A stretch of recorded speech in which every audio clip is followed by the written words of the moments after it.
Yes, we can hear you just fine.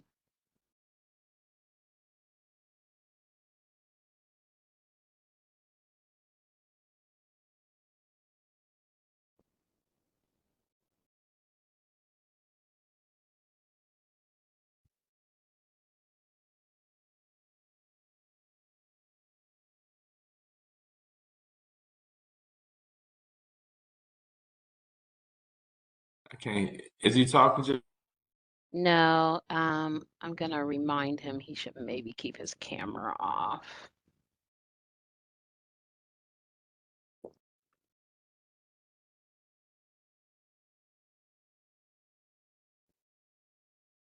You and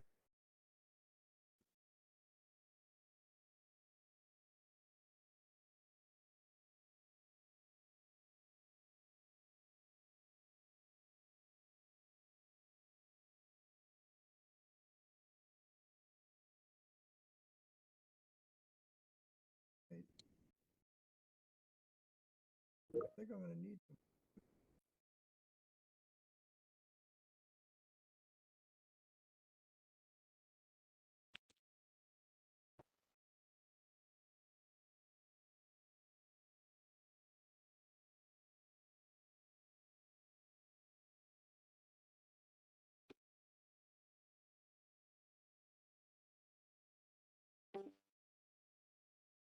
Can you hear me now?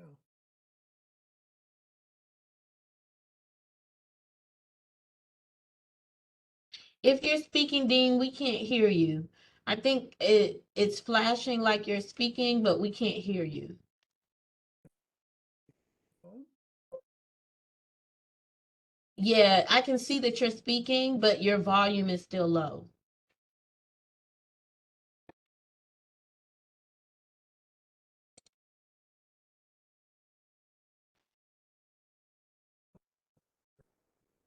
I'm speaking on my telephone right now. It's still low.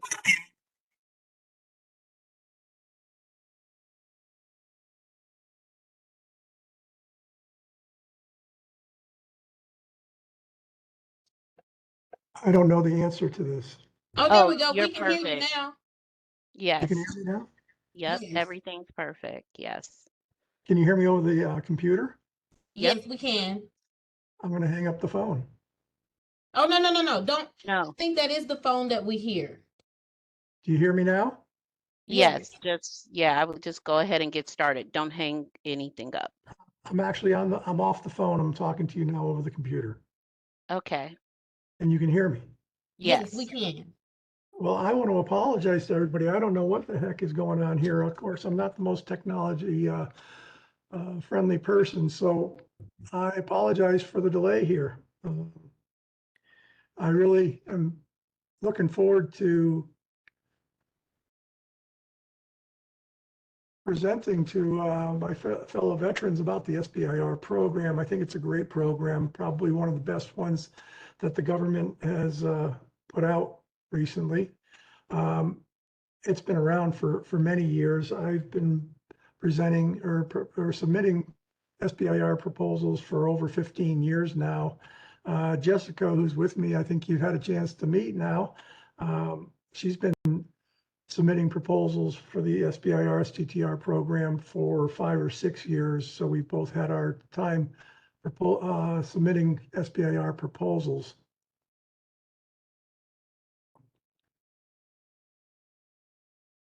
What I want to do today is give you a good idea of what the SBIR and STTR programs are about. Begin with, the government's looking for innovation. They're looking for new ideas. And there's a lot of large prime contractors out there. They can build ships, they can build planes. But when it comes to innovation and new ideas, they're usually a lot slower than a small business can be in coming up with ideas and providing them to the government. I'm seeing a note there, you can't hear me. Is that true? No, we can hear you. Okay, thank you. Somebody said they can't hear me. Great. So anyways, The government's looking to small businesses for their ideas, and so they've developed the SBIR, Small Business Innovative Research, and STTR, Small Business Technology Transfer Program, to allow small businesses to submit their ideas to the government, and they give money to let you have a proof of concept and hopefully someday bring your ideas into commercial use. Right now I'm showing $2.5 billion of annual set aside. I just saw a number that it's 4 billion now. There's 160,000 plus awards granted every year, and about 10 patents are granted per day due to the SBIR program. I've got the URL for the SBIR site. It's dod.sbirSttr.mil. And if you were to go there, you will find the SBIR website where you submit your proposals.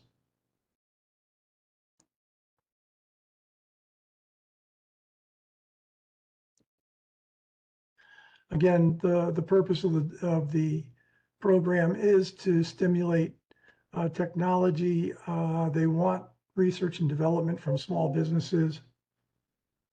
And they're also looking to enhance the women and socially and economically disadvantaged programs. So as a small business, if you have diversity available, that of course will help in meeting the government's goals for diversity.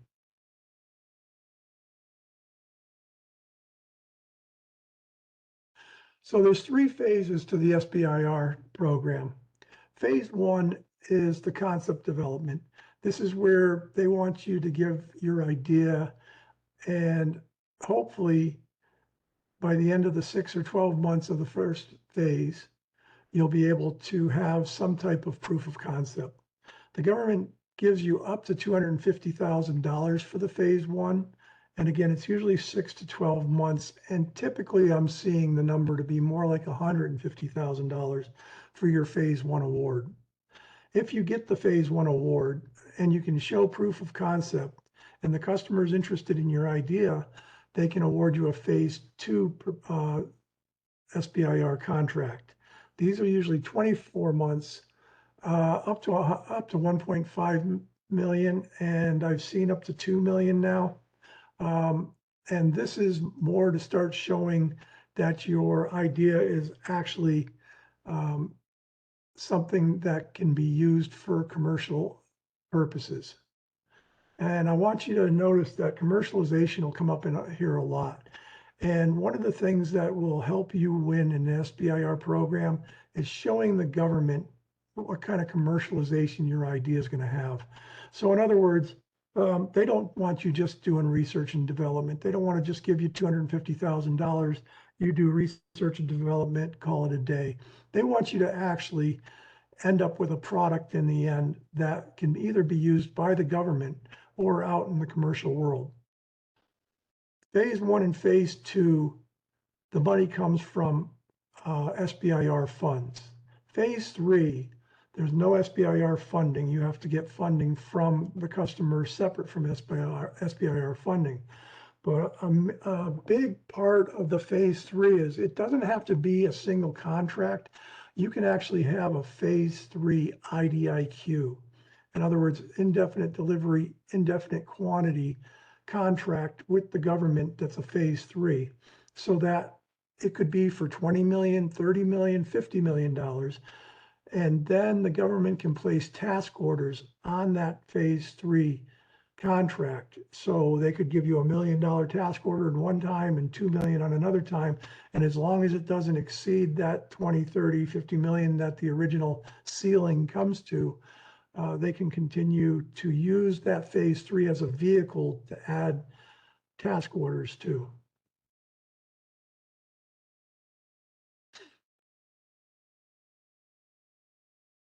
So to be a small business under the SBIR program, SBIRs are always under NAICS code 541715. That's research and development.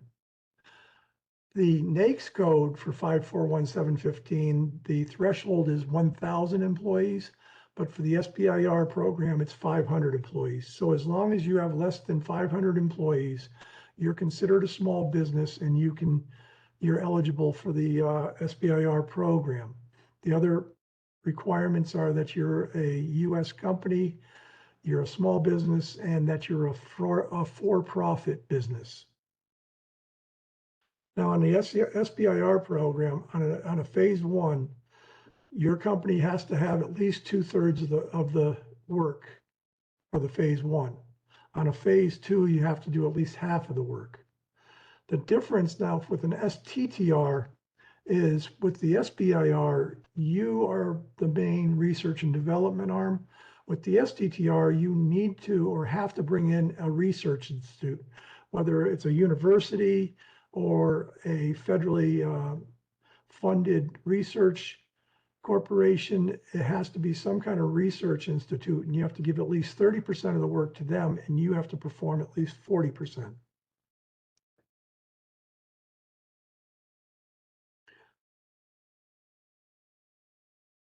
One of the most important parts of the SBIR program are your data rights.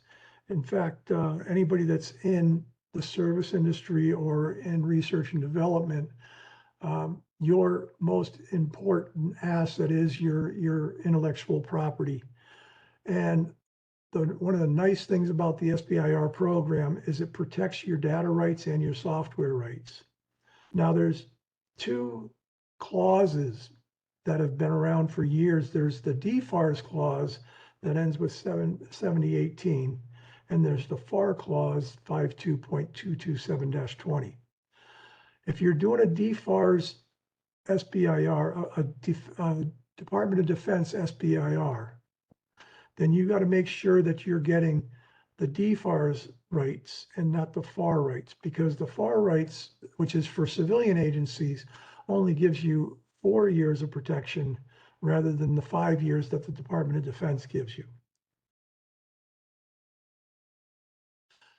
When I say rights, when you develop something under the SBIR program, you're getting full right and title to the data or the software that you're developing. The government's going to have limited rights, what's called government purpose rights, but only on a limited basis for the number of years that you are protected under the program. I have a feeling you're pushing me forward. Is that correct, Jessica? I'm muted. I'm sorry. Yes, I've been moving the slides. Okay, appreciate it. Well, next slide, please.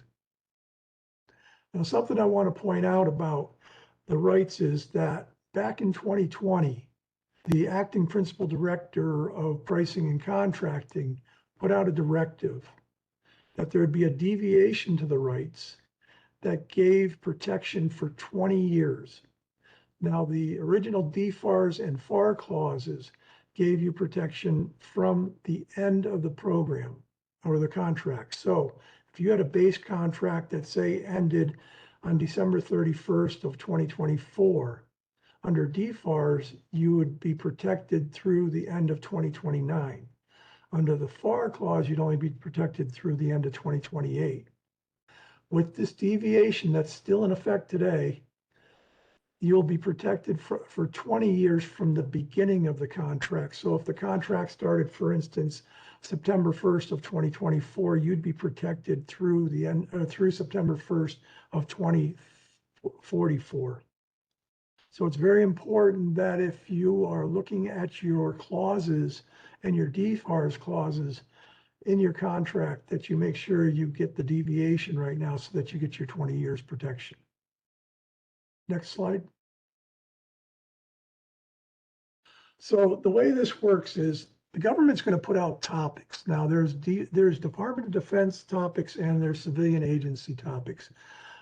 We at Aptima, we are 99% Department of Defense. So what we mostly work in is the Department of Defense SBIR program. But in all the programs, there's a 2-month date time where the first month they post all the topics, and I'll get into topics in a minute. And then they give you a month to call the authors of the topic. they'll actually give you either the phone number or the email address of the technical representative with the government that put out the topic. And it gives you a chance to ask them what they really need. What are they trying to solve? What is their problem? This is something that you don't see in too many other areas of the acquisition process in the government. This is a great time to get to meet the technical point of contact and to find out what their real problem is. Once that 1 month period ends, then the SBIR website opens up and you can start submitting your proposal to the website. Now, when I say that you can't start the proposal process yet, yes, you can start writing your technical proposal and so forth. You just can't upload it to the website until 1 month before the close date. Then you have 30 days to actually upload your proposal to the website. And of course, like any other government proposal, there's a deadline. If you're a minute past the deadline, you might as well give it up. You will not win the contract because they'll just disqualify you. So one of the things that I really want to emphasize is that not so much anymore, but for many years, if you waited to that last day to submit your SBIR proposal to the website, it slows down considerably because so many people are trying to submit at the same time that it just, I guess they lose their bandwidth and they don't, and you may be left out by not being able to upload your proposal. So I would always recommend at least a day ahead of time from the deadline submitting your proposal. Next slide.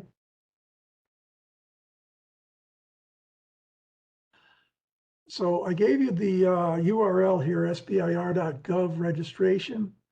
That is the old URL, but there'll be a link to bring you to the new SBIR registration page.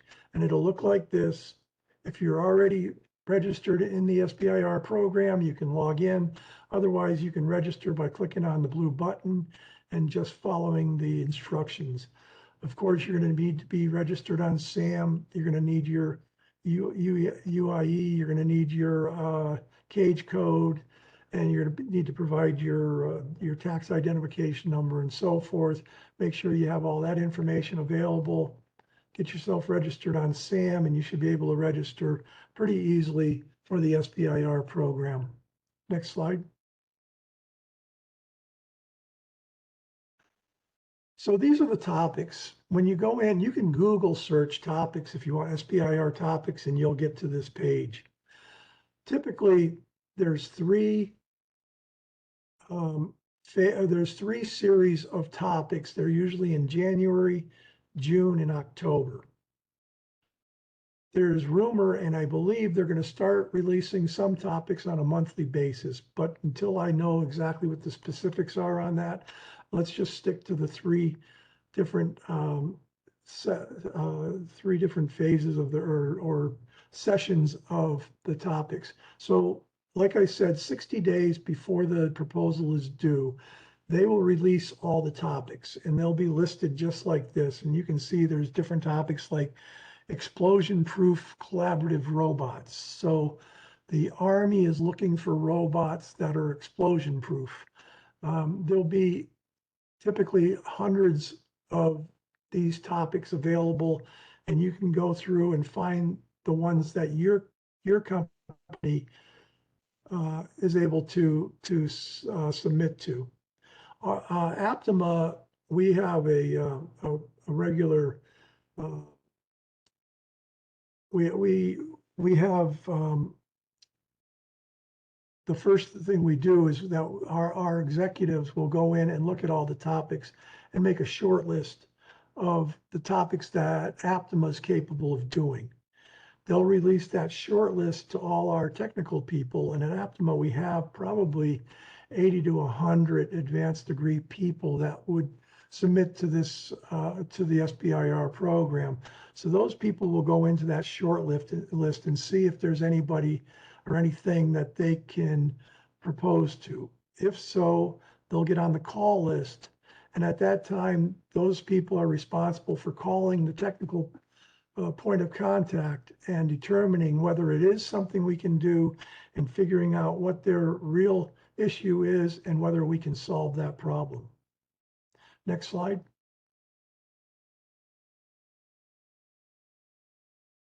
So once you determine that you found a topic that you think you can go after, you go into the SBIR portal, and this is what it looks like. And you can see that the top is SBIR, start a new proposal, and the one on the bottom is STTR, start a new proposal. So when you decide on the topic, it'll usually let you know whether it's going to be an SBIR or an STTR proposal. And so depending on which one, you would click on the button on the right to start a new proposal. Next slide. This is the page you'll end up on, and it's going to tell you what the BAA is. It's the SBIR program. They're going to ask you what phase it is. You can sometimes go to a direct to phase 2. So if you push that drop down, it may give you that option. But in this case, you're most likely going for the phase 1. So you pick phase 1. You got to pick the component that you're going to be going after. If it's Army, Navy, again, knowing the topic, you'll know who the component is that you're going after. They're going to want to know the topic. So you've got to find in a drop-down list the correct Navy topic that you're going after, and you pick that in the drop-down list. And finally, you put the title of the proposal that you've come up with as your proposal title. Next slide. And then you get into the SBIR website, and they are providing you with all the volumes that you need to submit a proposal to the government for the SBIR or STTR program. You'll notice a quarter of the way up, it says DoD SBIR. It actually provides you with a government proposal number. That A244-PO37-1342 is an actual government proposal number that they have just generated for your company. And I, in this one, just put in AI machine learning as our proposal title. So you're going to notice there's a number of volumes here. And the whole purpose of the website is to complete each volume on the way until all of your volumes are green and 100%, and then you can submit your proposal. Now, volume 1 is just going to be, first of all, the first part of volume 1 is going to be asking you, you're going to have to come up with an abstract or a summary of what your proposal is about. You're going to have to come up with a section about what the benefits of your idea are. You're going to have to also come up with keywords for your proposal. And finally, on that page, it's going to ask you for your proprietary pages. On the second part of volume 1, you're going to be providing all kinds of certifications, ensuring that you're not going to have any foreign nationals involved, that you understand what export is and that you understand the export rules. Just a number of the reps and certs that you go down and you click the different buttons, yes or no, whether you're going to be having human subjects on your proposal and so forth. Again, yes or no. And then at the bottom, you save that. And then finally, the third part of volume 1 is going to be who your contacts are. That's going to be who your principal investigator is, or the main project manager, if you want, for the proposal. They want to know who your business official is and who your negotiator is. Typically for us, the principal investigator will be the lead technical person. The corporate official will either be our vice president of contracts or our chief financial officer, and the negotiator will be the contracts administrator, such as myself or Jessica. Once you have all that information in, you're going to have to upload your technical volume, which I'll go into a little bit more detail in a few minutes. And after you upload your technical volume, which will be a PDF, so there's no buttons to push or anything else, you're going to upload the PDF with all these sections in it. Volume 3 is going to be your cost volume. Again, I'll go over that in more detail in a few minutes. Then there's volume 5. I believe what volume 4 is your commercialization. And so that's something you do well before you submit your proposal. So volume 5 is supporting documents. This is a somewhat new volume that they've added in the last few years. It started out with one document. Now you can upload a number of different documents, different certifications, additional costing. So you can just go down the list of the volume 5 documents. Make sure when you go through your instructions, because there are instructions for the SBIR topic that you're going after, that you ensure that you have all the supporting documents required in those instructions. Volume 6 is training certification. It's for fraud, waste, and abuse. So they actually have you click on a PDF and you're supposed to read the PDF, make sure you understand what fraud, waste, and abuse is, and agree that you've read the PDF, and they'll give you a certificate of training that becomes volume 6. And finally, volume 7, the government's become more and more concerned about foreign countries getting involved in our innovation. So this section is a number of buttons that you have to push saying that you're not affiliated with any foreign countries, that you're not affiliated with any foreign companies, that you're not affiliated with any foreign people, that you have no foreign persons in your company. And again, the government's becoming very concerned about this. So now you have to go through volume 7, click all these buttons, assuring the government that you are not a foreign government or affiliated with a foreign government. Next slide. So the technical volume, these are typically the areas that you have to cover in your technical volume. And there'll be an actual template that's provided with the topic on these different areas of the volume. And you're going to actually number your technical proposal by these numbers and give the answers to these questions. So you start out by identifying the problem, you give your technical objectives, statement of work, a very important part of your proposal. You're telling the government how you're going to do this. You're going to lay out the tasks, whether you're going to do data collections, whether you're going to provide reports. You're providing all the information about how you're going to actually do this project. They want to know any relationship you have with any future research or research and development. And again, this word commercialization comes up. The commercialization strategy is so important. The government wants to make sure you're not just doing research and development for $150,000 or $250,000 and calling it a day. They really want you to be developing something that can eventually be used by the government or can be used as a commercial product. There's so many products out there that started out as a research and development for the government, and we use today that we don't even think about, but they all come from different government programs, including the internet that we're on right now, was developed by DARPA. And that's one of the customers that we work with. You're going to have to list your key personnel. So that includes your principal investigator, your project manager. You're going to want to list any engineers you're going to be using, any scientists you're going to be using, any subject matter experts you're going to be using. You got to list all these people because you're going to have to price them all out in your cost volume that'll be coming up. So very important section again.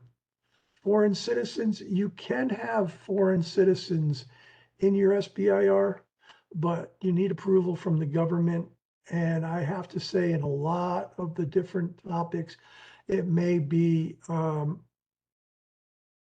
advised not to have foreign citizens involved in your SBIR programs. The government's very sensitive to that. I got to list any facilities and equipment that you're going to be using and whether or not you need to use government facilities or equipment.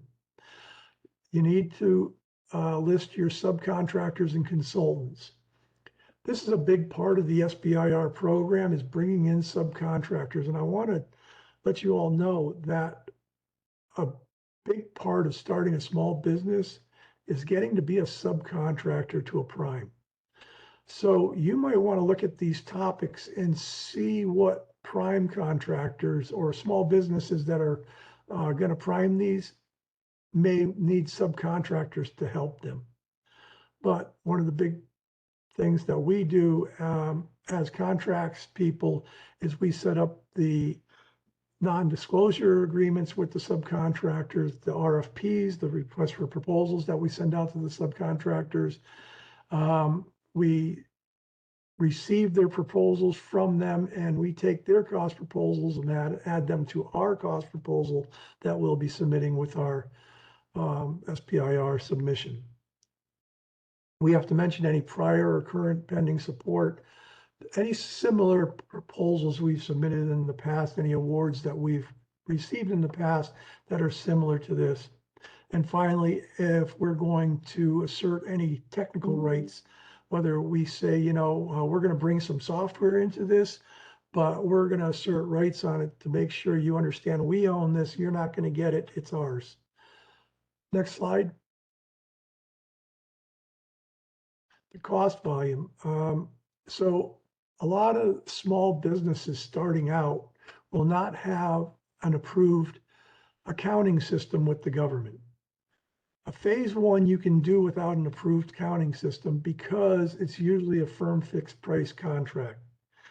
Firm fixed price contract typically has milestones. So if you accomplish a milestone, the government pays you a certain amount of money for that milestone. When you get to your phase two contracts, they're typically cost plus type contracts.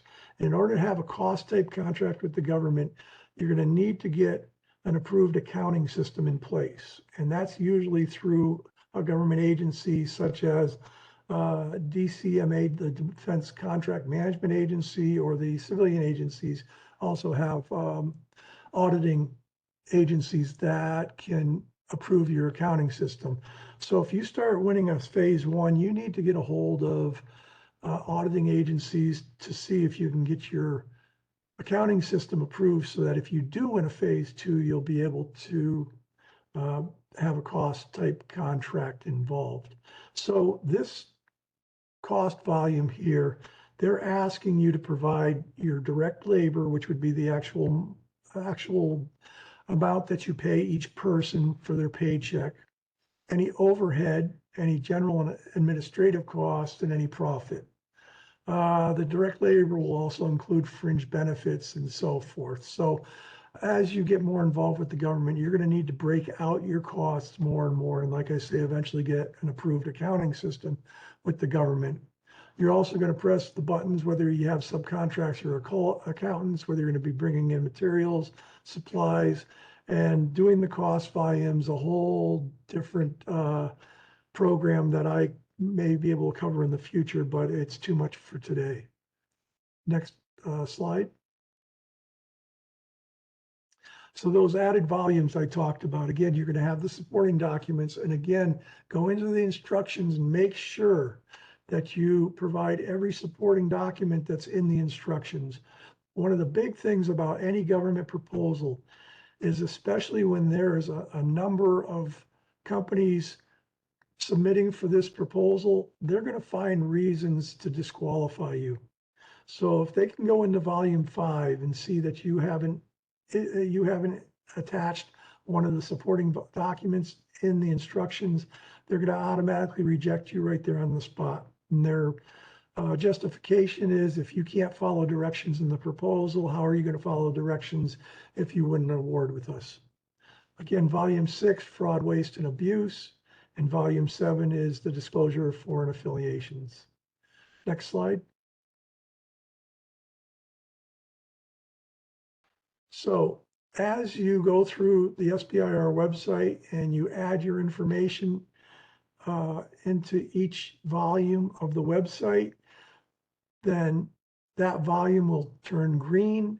And when you submit to it, it'll become 100%. As you can see, the firm forms and the commercialization was already done by us ahead of time, so they're automatically 100% when we open up our SBIR proposal for the first time. You as a company will have to set up your commercialization ahead of time also. Again, just go through the different volumes, and at the very end, the last thing you have to do is certify that everything is correct and you have submitted your proposal. Next slide. Unfortunately, I'm having to rush through these because we lost our first 15 minutes of the program. So to wrap things up, this is a government program. It's a great program. It's one of the best ones that I've seen with the government. It's coordinated through the Small Business Administration, and they're looking for new ideas from small businesses. And it's just a great opportunity for especially technology-based companies to get into the government. And I'm looking forward to seeing some of the small businesses that are on this WebEx today becoming some of our competition. And I have to say that over the years, the competition is getting thicker and thicker in this program because it's such a great program. Next slide. So at the risk of filling up my inbox, I do have my email address here. Jessica and I are happy to add your company to our small business database, and we'll try to answer questions that you might have about the SBIR program. We both have very full inboxes, so if we don't get back to you right away, we will eventually get back to you.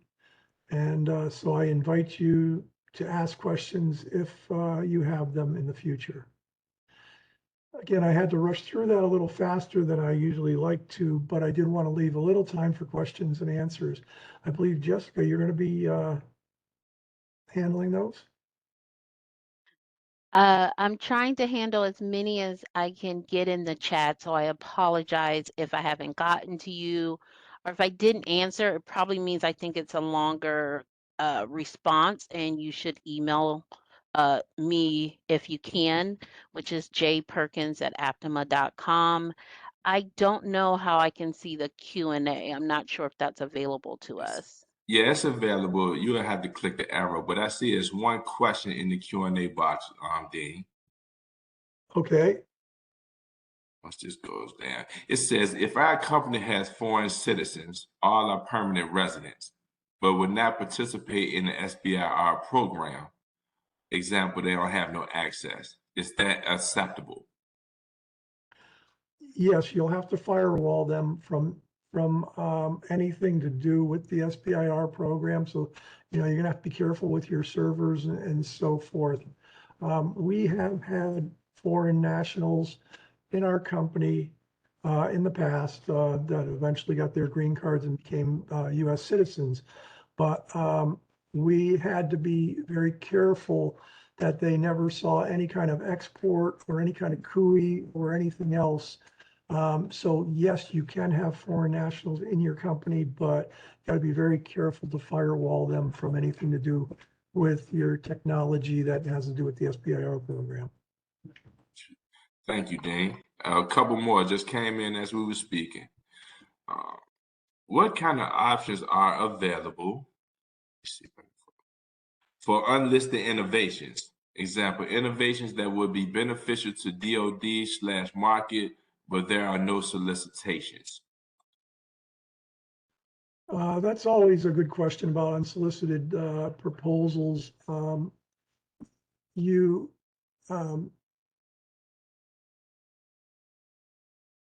It's a long answer to that question. Basically, if I had an unsolicited proposal to the government, I would find out what agencies would be most interested in that proposal and try to approach them directly. Typically with the SBIR program, they're going to release topics. Now, one thing you could do is if you see a technical point of contact that may be interested in that type of technology, you may contact them and say, is this something you might be interested in? And in the future, they could actually write a topic for that solution. So that's always a possibility too. Awesome. Thank you, Dean. And the last one that just came in, will I be disqualified if I don't have a cage code? You need to register in SAM. Registering in SAM is free and it's very easy. You gotta get your UEI, you gotta get your cage code and be registered in SAM. I won't bring a subcontractor on to one of our proposals unless they're registered in SAM. It causes too many issues. So I would just highly recommend getting your cage code. It's not hard to do. You can do it in SAM and it only takes a short amount of time. Thank you, Dean. Is there any questions on your side, Jessica? This is all on mine.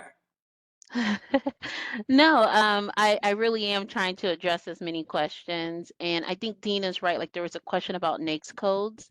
So NAICS codes are based on a few factors. Everyone can get a NAICS code. It's based on your economic activity as a company, your company size. There's a good about 5 factors there, but that is a longer question that if you really needed some guidance on, that's something for sure I would email. So basically on the NAICS code, you can go to the SBA website and they look up size standards and they'll have a list of all the NAICS codes that the government has available. You just got to find out which NAICS your company falls under. And then when you're in SAM, register those NAICS codes under your SAM registration. But a company can have more than one NAICS code. Typically, they'll have a primary NAICS code. In our case, Aptima is 541715, which is research and development. So anyways, go to the SBA website, look up size standards, and you'll see the PDF that lists all the different NAICS codes available. Okay. So all the questions I have on my end. You good on your end, Jessica? I'm good. I'm good here. Awesome, awesome. What about you, Dean? Anything else you want to add? I again apologize for the beginning, but hopefully I'm glad to see a lot of veteran companies involved here, and again, my email address is up on the screen here, and if you have questions, please feel free to send them. Might be able to answer you away, but we will get back to you.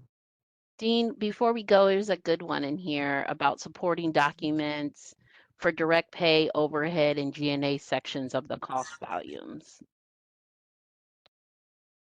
Okay. They want to know what kind of justifications or is supporting documents they should submit for those sections. So very quickly, the direct costs, which would be the dollars that you actually pay to your employees. You can use your pay stubs for justification. You can also use, if you're using consulting, you can use past invoices that you have billed to other clients. As far as indirects, you want to keep track of all your overhead, the rent you pay, the electricity bill, any kind of overhead you might have.